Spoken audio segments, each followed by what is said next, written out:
അന്തിമ റിപ്പോർട്ട് എങ്ങനെ വേണമെന്ന് കീഴുദ്യോഗസ്ഥനോട് നിർദ്ദേശിക്കാൻ മേലുദ്യോഗസ്ഥന് അധികാരമില്ലെന്ന് തിരുവനന്തപുരം വിജിലൻസ് പ്രത്യേക കോടതി.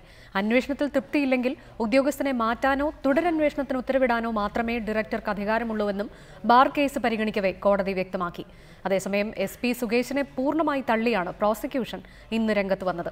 ഇതിനിടെ ബാർ കോഴ കേസ് റിപ്പോർട്ട് ചെയ്യുന്നതിൽ നിന്ന് മാധ്യമങ്ങളെ വിലക്കണമെന്ന വിജിലൻസിന്റെ ആവശ്യം കോടതി നിരാകരിച്ചു. ബാർക്കോഴ കേസിൽ തുടരന്വേഷണം ആവശ്യപ്പെട്ടുള്ള ഹർജികളിലെ എതിർവാദത്തിനിടെയാണ് തുടർച്ചയായ രണ്ടാം ദിവസവും വിജിലൻസിന് കനത്ത തിരിച്ചടി നേരിടേണ്ടി വന്നിരിക്കുന്നത്. അന്വേഷണ ഉദ്യോഗസ്ഥന് നിർദ്ദേശം നൽകാൻ വിജിലൻസ് ഡയറക്ടർക്ക് അധികാരമുണ്ടെന്നും വിൻസെന്റ് ആ അധികാരമാണ് ഉപയോഗിച്ചതെന്നും വിജിലൻസിന് വേണ്ടി ഹാജരായ additional director of prosecution G Saseendran കോടതിയിൽ പറഞ്ഞു. എന്നാൽ ഈ വാദം കോടതി പൂർണ്ണമായും നിരാകരിച്ചു. കേസിലെ അന്തിമ റിപ്പോർട്ട് എങ്ങനെ വേണമെന്ന് നിർദ്ദേശിക്കാൻ വിജിലൻസ് ഡയറക്ടർക്ക് അധികാരമില്ലെന്നും അന്വേഷണ ഉദ്യോഗസ്ഥനെ മാറ്റാനോ തുടരന്വേഷണത്തിന് ഉത്തരവിടാനോ മാത്രമേ മേലുദ്യോഗസ്ഥന് അധികാരമുള്ളൂവെന്നും സംശയത്തിനിട നൽകാതെ കോടതി വ്യക്തമാക്കി. മാണിക്കെതിരെ വസ്തുതാപര റിപ്പോർട്ടിൽ ചുമത്തിയിരുന്ന അഴിമതി നിരോധന നിയമത്തിലെ 7ാം വകുപ്പ് ഉൾപ്പെടുത്തുന്നതിന് കോഴ ആവശ്യപ്പെടണമെന്നില്ലെന്നും സ്വീകരിച്ചത് മാത്രം തെളിഞ്ഞാൽ മതിയെന്നും ജഡ്ജി ജോൺ കെ ഇല്ലിക്കാടൻ വ്യക്തമാക്കി. അതേസമയം അന്വേഷണ ഉദ്യോഗസ്ഥനായിരുന്ന SP സുകേഷിനെ പൂർണ്ണമായും തള്ളിയാണ് പ്രോസിക്യൂഷൻ ഇന്ന് രംഗത്ത് വന്നത്.